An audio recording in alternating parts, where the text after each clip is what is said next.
Hey everybody, Jerry here for Android Central, and we're having a look at the LG Optimus 4X HD. I think you can't put out a new phone without giving it a funny name anymore, but anyway, that's the name. Here it is. It's a gorgeous piece of work. I have always been a fan of LG's hardware. This is no exception. It's not the thinnest phone, not designed to be the thinnest phone, but it's very, very solid, very well constructed. Plastic, but how do you say quality plastic? It's got a nice feel to it. The shape, LG iconic shape. You know, they build the Prada phones this nice square, elegant. I'll use that word, elegant. All the hardware bells and whistles you'd want. Tegra 3 gig of RAM. There's your 8 megapixel rear facing camera. There's your front-facing, I think it's 1.3. Don't quote me on that. I'll have all the information in the post. Software, it's running Ice Cream Sandwich. Has NFC. NFC tag is built, or NFC antenna is built into the door, just like the Nexus S. I'll have some pictures of that in the post. It also has these little weird gizmos. If you pop the door off, it shuts off, and it takes way too long to start this back up. So we're not going to go through that on video. But it's there. I'll be sure to have some pictures for you. Removable battery, SD card, all the things you all love. One thing that a lot of people don't love, I'll keep tapping and hopefully we can get them to show up. Get them in the dark a little bit. 3 capacitive buttons. You know, home right there, back right there, and menu if you can see. I'm not real thrilled about, try to get it in the dark. Not real thrilled about having a menu button on another new phone, but you know, it's open, do what you want, and people will do what they want.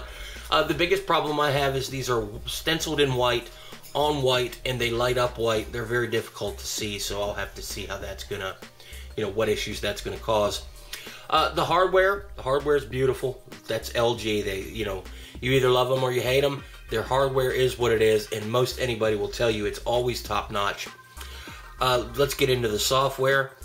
This runs Ice Cream Sandwich with LG's new UI, and right off the bat you'll notice that this sucker's quick. It's every bit as quick as any of the other new phones we've looked at. Part of that's the Tegra 3. Part of that is whatever LG does to make the front end quick. We'll have to investigate a little bit. But you look through it, it's kind of familiar. It's a mix of all the things we know and love from other OEM skins. And I'm not saying LG copied anybody, but you know, focus groups are focus groups and they found what people like. Have a look in here at the app drawer. This is an unlocked phone built for Europe. So there's not any carrier bloatware in here. There's some, you know, LG stuff. There's finance.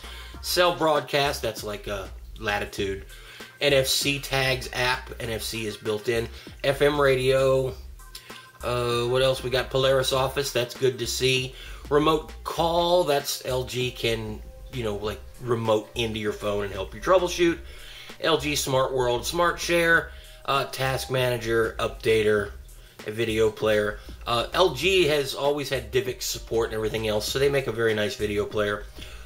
All your Google applications are on board as well. There's Talk and the Play Store and Google+, Gmail, the stock gallery. There's anything you'd want, the YouTube app, which we'll have a look at in a second.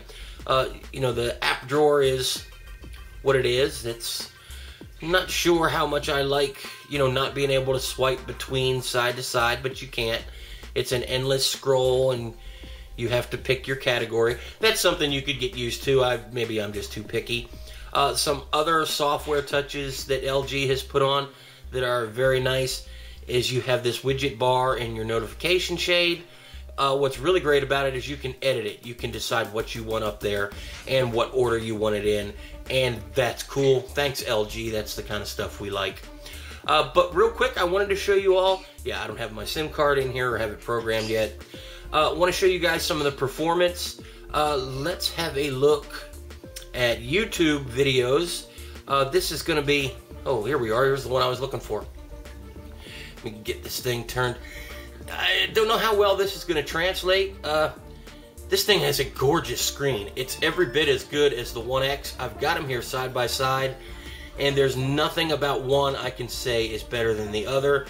The 1X is a little bit easier to see because it's not white. I love white phones, but today's the first time I ever noticed that. This white border makes things a little more distracting, but the screen itself is absolutely gorgeous. I wish you could see it and not through the camera, and if you ever have a chance to, you definitely should. It's an amazing display. They call it a true HD, and they don't mean 1080p. They mean no pentile, no sub-pixel nonsense. This is a true red, green, blue, 720p, gorgeous freaking display. Absolutely. So I don't know how well you'll be able to see that, but I wanted to show you.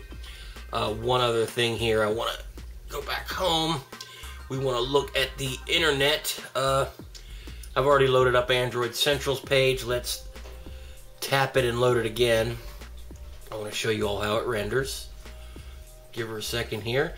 It renders the page fairly well. It's, you know, it's fast. It's fast. It scrolls beautifully. You can see the way the pictures load. That's one of our modules, so not everything tries to load at once. But you scroll it through. There's no issues with the scrolling. It's no stuttering, no checkerboard. Pinch to zoom is excellent. These software, excuse me, and hardware play very well together. They've done an excellent job, and I'm looking forward to, you know, trying this one out for a week. I like LG's products, you know, and anybody that likes LG's products will tell you that in the past their soft spot with Android has been the software, and they've really stepped it up a notch. If you own an Optimus 2X or the Optimus 3D or any of the earlier phones with the Optimus UI, you would be surprised at how well this works. It's still really colorful, and it's still not stock Android, but we're going to give it the run through, have a look at it, and tell you what we think in a little bit. Until then, I'm out of here. I'll talk to you guys later.